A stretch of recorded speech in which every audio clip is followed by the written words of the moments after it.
All right, well, welcome back to Saturday Somm-Things, being filmed on a Thursday because we can, and that's fun. I am Sian. I am happy and thrilled to have good friend Julie Cooper joining me from DuMol Winery. We have a pre-sale that's currently on the email that's been sent out for some of the wines from 2018 vintage. Really beautiful special wines. I was fortunate enough to work harvest this year, or we can, I don't know, say I worked or say that I did harvest. I don't know, 2020 was quite a year. We'll get into some of that in just a second. Just want to introduce Julie, and the puppy's there too. You can make some introductions and maybe tell us a little bit about how you got into wine, how you joined with DuMol, and just tell our friends all about you. Hi. I started getting interested in wine when I worked in the restaurant business in Ohio. And that was my entryway. My last jobs in restaurants was as a wine buyer. So when I first moved out to California, it was to learn more about wine and winemaking to further my career in the restaurant business, because that's really what I loved and what I wanted to do. So I was working at the Culinary Institute in St. Helena when I met Reg Oliver of El Molino Wines, and I worked harvest for him for the first time in 1999. And I can remember, you can't tell by sitting down, but I'm about 5'2" on a good day. So I'm a tiny little blonde girl. He sized me up and really thought it was funny that I wanted to work harvest. Well, after the first week of working, he said, "You should probably record your hours. We're going to pay you." So the first thing about working wine is just it's hard work. And if you're willing to put your head down and work hard, you can do it. So anyway, after working harvest for Reg for about 4 years, I decided that winemaking was where I wanted to go. And so I stepped away from restaurants and got a job with Pam Starr as her assistant here in Napa. And through Pam, I met Andy. And one day I was racking some Chardonnay with Andy, and he said he was looking to hire an assistant for DuMol, and I should probably apply. And so I handed him my resume, and that was that. So that was 2004, and I've been with DuMol ever since. Nice. And what do you like about working specifically with California wines? Like some of the grapes, we're familiar with Chardonnay, Pinot Noir, obviously do really well. Why do you think they're so special in Russian River and in Sonoma compared to Napa or other southern regions, say, of California? I think when you're speaking more traditionally, what's really great about Sonoma is the diversity and the little macro and microclimates all over the place. So you can have really different growing conditions in very close proximity. There's a lot of different, when you get to different elevations, you've got different soil types, and that affects the grapes as well. You can grow so many different grapes here really well because there is a broad diversity in your weather patterns, your soil types, your elevations. So I think Sonoma is just great. And I keep saying diverse, sorry. But that's why I think it's so great, because there is such great diversity and there's so much you can do. And with things changing climatically, I think that's also going to help us work with different varietals. And I think that's really exciting as well. Yeah, so speaking of different varietals, that reminds me, we had Mencia planted, or Mencia planted. Yeah, How is that doing, like in the tank, in the barrel right now? Or it's delicious. We're just getting to know that grape, how to grow it, how to make it. So it's all pretty brand new for us. And we're not really even sure what it should taste like.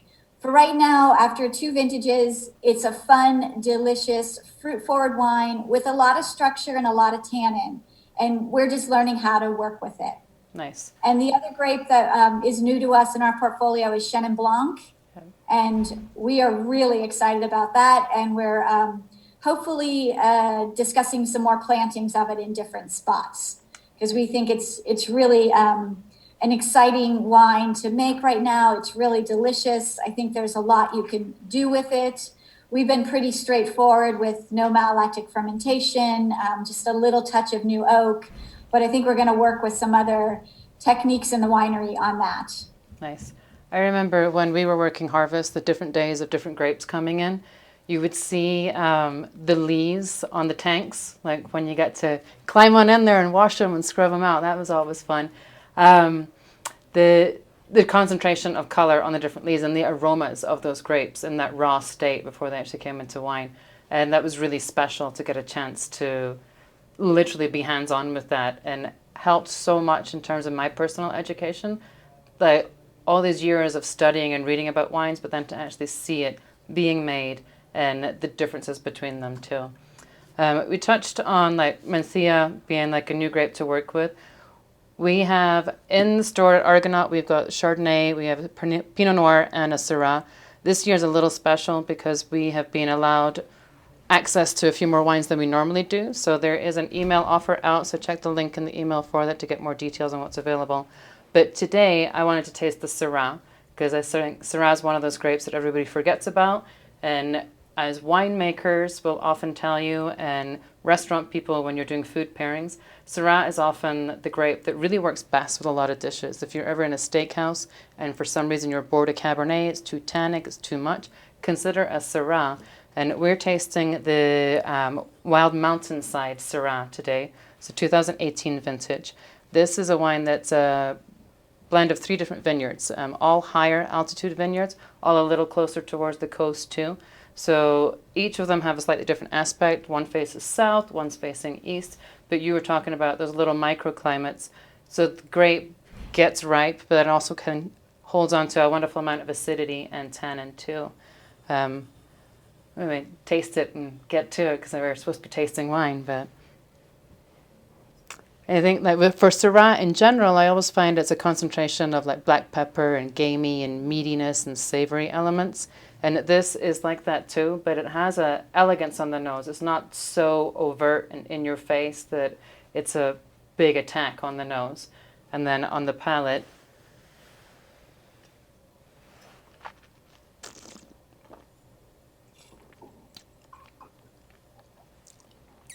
it's juicy. You're such a pro. You're not drinking. No, I'm a working girl. A long day. 2018 vintage is a delicious vintage. And I think the Syrahs, where I won't go as far as calling them hedonistic, they are very pleasure-driven wines. There's beautiful fruit impact there. There's really great structure and texture. They're not necessarily cerebral wines, but they are wines to sit down and drink and enjoy. And I think this is a really delicious expression of those 3 vineyards coming together. 2 of them that are the most mountainous were the Timbervine and the Greywacke, which are both located more in the northern portion of the Russian River Valley appellation, where it's a little bit warmer. Timbervine, however, because it's in the middle of the forest, is a little more protected. So it's slightly cooler than the Greywacke, which is more exposed. And then you come down further north to our estate, Grigori Syrah, and it's a little bit cooler there because there's a little more impact from the bay, or not the bay, but the ocean, sorry. So you've got a span of the appellation, you've got slightly warmer and much cooler aspects altogether, you've got slightly different soil types. So it's a lot of different pieces coming together to really make this wine complete. And I think it's a super delicious expression of the appellation. I agree. It's I'm super sensitive to higher alcohol wines and certainly red wines earlier in the day. And this will probably make me sleepy just a little bit, but I am thinking about what I would want to eat with this. I think like barbecue, kind of going into the summertime. So anything barbecue, pork, steak, but even some like lighter dishes. I could see this with salmon, like doing the salmon with the crispy skin on there too. I think would be quite nice as well. And I think if mushrooms to go with the salmon, that would tie in well with the Syrah as well also. Nice. So a couple other wines to talk about while we have you. So the Chardonnay, so the estate Chardonnay is a blend of 2 different vineyards as well. So there's the O'Connell vineyard, which is the one that was right around the house that all the interns stayed in. Lower portion. And then the other vineyard there is, so it's up top and it's a little to the north. So we call it the Kearney block because we lease it from a guy called Kevin Kearney. So we're very logical about our naming of our vineyards. Yes, keep it straightforward. Yes, exactly. So up at the Kearney block, there's the Mount Eden clone, and then down at O'Connell, there's the Wente clone, which is propagated by Larry Hyde. So it's the Hyde Wente. So you've got a mix of clones. You've got two distinct soil types. It's a little bit heavier clay soil up top and slightly sandier, lighter soils down below. So you're going to have some richer fruit from the Mount Eden clone in the heavier soils, and some slightly more dynamic acid-driven fruit from the Hyde Wente clone down in the lighter, sandier soils. Is that the Goldridge soils? Yeah, it is a Goldridge series that covers the entire estate. And is that something that's pretty unique to Sonoma? Goldridge soils? Yeah. Yes. Or most they cover a big portion of the county and most of the wine growing regions. Goldridge is the prominent soil type. And it is, yeah. Awesome. So on the Chardonnays, there's a couple that you guys do. There's the Charles Heinz Vineyard, and that then there's the Wester Reach. We have an offer with the Wester Reach, which is kind of the blend of a little bit of everything. Our Appalachian blend. And the intent for that blend, was that something that was supposed to be more restaurant specific, or? It is, yes. Yeah. It's exclusive for restaurant and retail. And we do a second Appalachian blend exclusive for our mailing list customers. Nice. And then how do you think the style of DuMol compares to some of the other big names in Sonoma, kind of around the same price point? Sure. So some of our peers, I was just talking with a sales guy about this. So there's kind of, if you want to look on, kind of think about the spectrum of maybe Aubert wines to Littorai, DuMol kind of falls right in the middle. Okay. So Aubert tends to be stylistically pretty rich, thick, maybe a little oaky on the initial aspect of it. And Littorai wines tend to be a little more austere and very direct. We're right in the middle of those. So we try to strive for balance in the vineyard. So the vines are very well balanced. They're carrying the right amount of fruit for the leaves that they have there. So the vine ripens properly. And then we also look for balance in the winery as well. So we try to pick at good sugar levels. We don't want over ripeness, but we do want some sugar levels, you know, so we're not picking at 20, 21, 22, but then again, we're not picking at 25, 26 either. So we're looking more for, you know, high 13s, low 14 alcohols. Okay. Nice acid, good fruit as well. Do you have a favorite vineyard? My favorite vineyard is our Wild Rose Pinot Noir vineyard, which we're not tasting today, but that is my personal favorite because it's a bit of an underdog vineyard in my mind. There's nothing super dramatic about it. It's not a steep hillside. It's not any kind of swanky clone. It's Dijon clones planted on just a very slightly sloping vineyard, and but good soils, and the vines are just in such beautiful balance, and it creates this just gorgeous, almost textbook Pinot Noir for me. I absolutely love it. And after the vines it was planted in 2000, after the vines were about 10 years old, we started incorporating a little bit of whole cluster into it as well, which just added another dimension to the wine, giving it a little more texture and a little more structure, taking away the pure fruitiness of it and adding a little more savory element. And it's just a beautiful vineyard, and I just adore it. Yeah. Mentioning beautiful vineyards, like as interns, we would go out and we would do cluster selections. So we would walk up and down the rows, and we had our secateurs and our little Ziploc bags, and we cut samples of different bunches, and you would just try to get a random but an organized sample. One of the vineyards we got to go out to visit was this one, so the Gentoff Vineyard, and it was gorgeous. And it's a pretty big kind of like rolling hills, and it's got these super old redwood trees in there as well. It was stunning, and I had a beautiful day out there. I know that Jenna, who the assistant winemaker, yes, is she there? She's busy in the cellar. I think she's going to pop in, hopefully. Okay, that'd be cool. Because I remember when we were out there, she is working very, very hard, but also somehow manages to take like really great photographs while she's at work too. And this is one of her favorites.